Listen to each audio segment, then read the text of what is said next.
Welcome into another video where we're going through all the weapons inside of Modern Warfare 3 to see just how viable they are within your Modern Warfare 3 Zombies games. This includes the aftermarket parts and conversion kits, as well as the MW2 weapons, which brings us to our weapon today, which is from MW2. Now, if you guys are new around here and you like to check out to see how weapons perform inside of MW3 Zombies and COD Zombies, make sure you subscribe, turn on the bell notifications so you don't miss out any future uploads from myself on Modern Warfare 3 Zombies. Now, today is a weapon I found going through the MW2 weapons, as Season 3 seems to be all about MW2 weapons. As well, I just wanted to find out from you guys what your stash looks like now that we have the ability to stow 20. So this is my stash you're looking at currently on screen. So just curious, let me guys know in the comment what you guys have in your stash. If it looks similar to mine, let me know. And without further ado, we're going to be looking at the MW2 Assault Rifle M13C in today's video. We're going to be taking it through all three zones, doing bounties all the way through, completing contracts to see just how viable this weapon is inside of Modern Warfare 3 Zombies. So hopefully, by the end of today's video, you'll have a really good feeling on whether or not the Assault Rifle M13C from MW2 is a viable weapon for you to use inside of your Modern Warfare 3 Zombies games. Now, without further ado, let's get to the M13C review video today.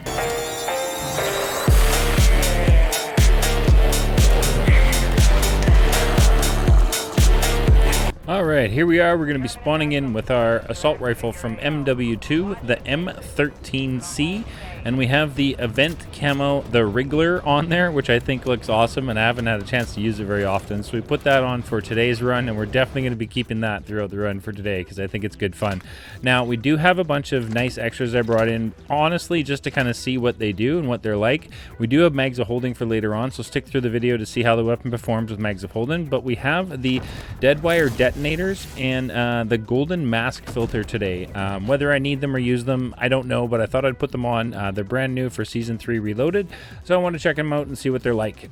So as we spawn in, doing all the weapon reviews video, the first thing we put on today is going to be our perks, and nothing to increase the damage or rarity of the weapon. So we'll be taking on our first bounty of the day, which is a Mimic in Tier 1 with white rarity, no ammo mods, no pack-a-punch, and no weapon rarity. And you can see the critical damage with this M13C straight off the hop was definitely awesome on the Mimic for sure. It comes with 45 rounds, is the biggest magazine you can put on it, so pack-a-punch, that'll mean 90. So definitely not going to be a problem for as far as ammo goes. Definitely in shooting, there's definitely enough ammo in a magazine for you to be able to do some damage for sure. And be able to complete this contract as stress-free and as easy as that was for me inside of Tier 1. I was really excited to see what this weapon can do, and I say that in most of my videos, but this one, honestly, I really enjoy assault rifles, so to find one that felt really strong and easy to use, and the movement while you holding it felt good, was just another plus for me, as I really do enjoy using a multitude of weapons when I play Modern Warfare 3 Zombies. So next is to pack-a-punch. Make sure we melee the pack-a-punch machine, wait for it to turn green so we can keep our camo on there. I learned that recently. And then pack-a-punch the M13C to pack 1. Go off and pick up our second bounty of the day, which was hidden inside of a infested stronghold or a nest. I can't remember which one that was. So we went and picked up our second bounty of the day, which was a Mangler, and we are taking on the Mangler now. White rarity, no ammo mods, and only pack-a-punch 1 inside of Tier 1 with a bounty. And you can see just a dramatic difference the weapon has going from white rarity to just pack-a-punch with no other additions to it. It is incredible to see just how much stronger this was for sure. So, at this point, it's time to throw on Legendary. I didn't have an ammo mod with me at this point yet, so it was just Legendary pack 1, and it was time to go find another bounty inside Tier 1 and see just, how strong is this going to be inside Tier 1. So if you wanted to spawn in and maybe have an easy run, you're just going to hang out in Tier 1, but you got a Path 3 crystal and you choose to use it, yeah, you're going to be deleting stuff, no problem, inside of Tier 1, definitely. That Mimic had no chance, like no chance. He didn't even make it out the doorway, got like 2 steps and he was dead. So now I wanted to go to Tier 2, and I want to grab a bounty inside of Tier 2 and take on this bounty contract inside of Tier 2, but only being pack 1, Legendary without an ammo mod, to see just how strong and if this is viable to be running around in Tier 2 pack 1. Also, before we get into the next part, I just wanted to give you guys a massive thank you to each and every one of you guys for the support. We are fast approaching 2K subs on the channel, so thank you all so very much, because none of that is even possible without any support from you guys. So I really do appreciate that from the bottom of my heart. Thank you so much. And now you can see we got our Mimic inside of tier 2. Mimic, sorry. What am I saying? It's a Disciple. It's not a Mimic. Anyway, we have our Disciple inside of tier 2. And I wanted to show you guys the whole Disciple fight because I'm not a fan of Disciple fights. Just because of how annoying they are, and they're just constantly moving around, and they can summon more zombies in the area. They can drain their health from you. So they're just an annoying contract that I really would rather not deal with. But I wanted to show you guys the entire fight with the tier 2 Disciple, you know, pack 1, no ammo, mods, legendary with the M13C, and just see how viable it is. And it's definitely viable. When you're able to get the shots in on the Disciple, it definitely is doing some serious damage to the critical hits and his health bar. So that is awesome to see for sure. Would chalk this one up to being another weapon that was viable for you guys to be using inside of your Modern Warfare 3 Zombies games. Definitely inside of tier 1, definitely inside of tier 2.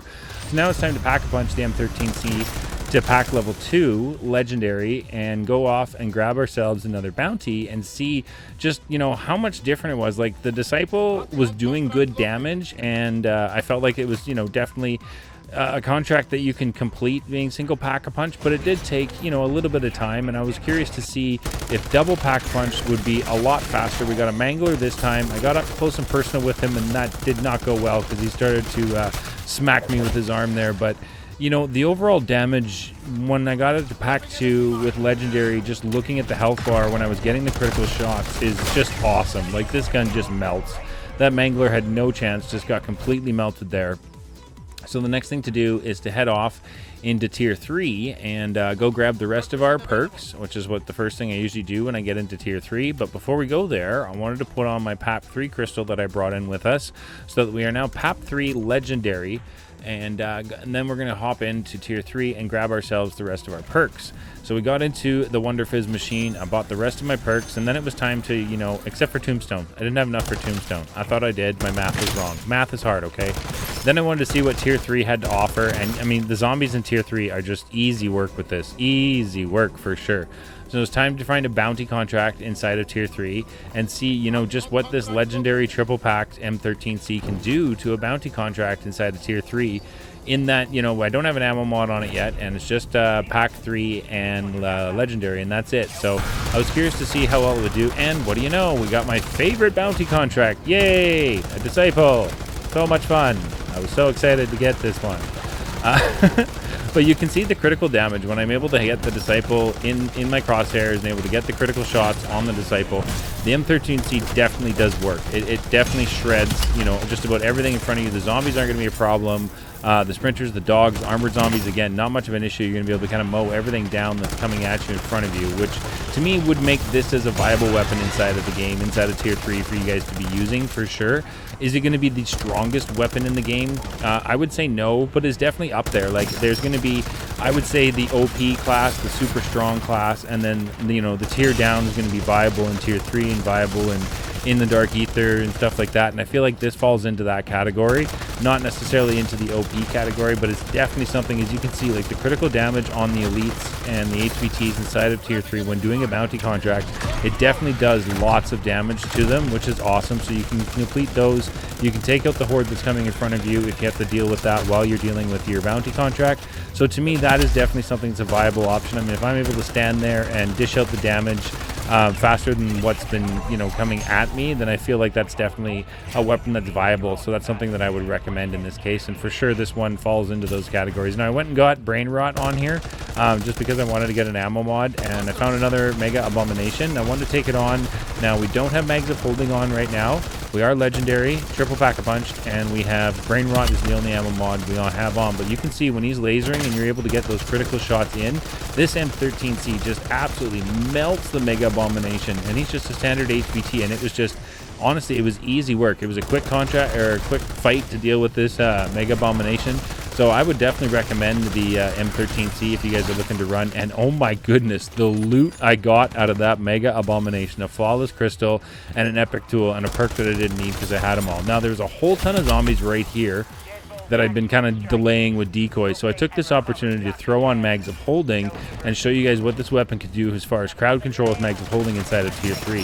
And I think, you know, the carnage that you're looking at on screen speaks for itself as far as whether or not this weapon is something that's going to be viable for you to be using inside of MW3 Zombies in all 3 zones. I mean, just look at that carnage. Everything just got absolutely destroyed. So that's definitely something for sure. Now, with Season 3 Reloaded, there's the new Rift. If you have your new Rift portal open, you can come to these areas inside of Tier 3, and you can kind of farm them for some just truly awesome loot. You got to shoot 3 of them. One of them would have been right there where those symbols are on the wall.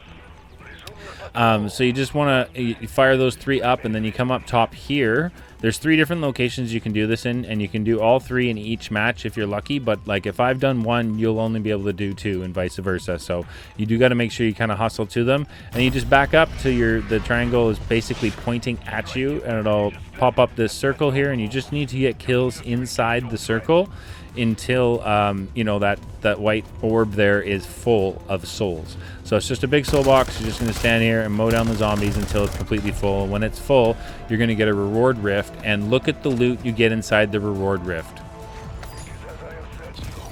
Pack 3, legendary, and cash. Truly awesome. So that is definitely a way that we now can farm pack 3 and legendary tools to go into our storage, which is definitely something that I was super excited to see, for sure.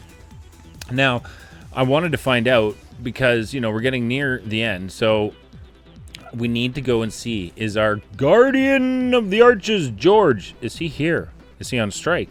Is he on vacation? Where is Zhorde? I need to find out what's going on with Zhorde.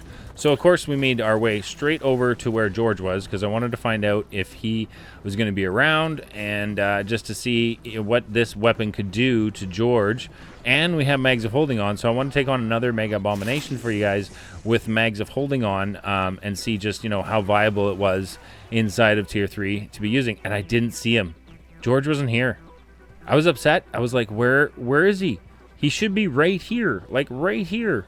There was no Zhorde. I didn't know what to do. I was shaking my head. I was confused. There's no Zhorde. Zhorde is supposed to be here. So anyway, it was time to take out some zombies and move on, I suppose. And then I heard him. I heard him spawn in. Is that Zhorde? Zhorde, is that you? Is that you? It is. All right. So now it was time. The fight is on, Zhorde. The test for science must continue. More testing we go. Welcome in. We're going to bring you back down to the pathway. We're going to control your movements, and we are going to take out Zhorde using mags of holding. And you can see just how awesome this M13C is inside of Tier 3. Legendary, triple pack-a-punch, with mags of holding, of course. Without mags of holding, as you saw earlier in the video, it definitely handles crowds for sure. Not a problem. You'll be able to mow down the zombies, like I said. You've got 90 rounds in the magazine pack-a-punch, so it's definitely lots of ammunition there for you guys to be able to take out a ton of zombies before you need to be able to find, you know, time to reload and take out some more of the horde that might be coming at you. But as you can see here on screen, in this location, you can control your Mega Abomination's movements. You can make him come forward. You can make him go backwards. You can make him engage. You can make him disengage. You can take out all the zombies as everything comes forward to you in just one direction, which makes life a lot easier when dealing with stuff inside of Tier 3. Instead of having it coming at you from 360 degrees, you've got it all right in front of you. And Zhorde here was feisty today. He was definitely not in the mood to be playing games with me. I do not think he was enjoying the fact that I kept making him walk away and then turn around and walk away and turn around. He was not a happy camper. And it also showed in the loot that he left me today, because Zhorde can sometimes leave me some truly epic stuff. Like, I've gotten a Scorcher out of Zhorde, I've gotten a Wonderwaff out of Zhorde, I believe I've gotten a ray gun out of Zhorde. However, today, Zhorde was like, no bueno. No bueno, my friend. That was not cool. You spawned me in, you forced me to be here, and then you took me out. So he gave me a monkey bomb and a perk I already had. Not the greatest deal ever. So at that point, it's time to head out of the map. Hopefully, by this point, you guys have a really good feel for how the M13C assault rifle from MW2 will perform inside of your Modern Warfare 3 Zombies game. Now, as always, at the end of the video, I have the weapon build for you guys that I used in today's run. So let's work together down in the comments to come up with any changes that you guys feel might need to be made to the weapon build so that we can have an awesome one for all of us to use inside of our Modern Warfare 3 zombie games to get out there and just absolutely shred. The only one thing I did want to add on that I wasn't able to was the overpressured ammunition for the extra damage. But other than that, thank you all so much for the support on my recent content. Appreciate it a ton, and we'll catch you guys in the next one.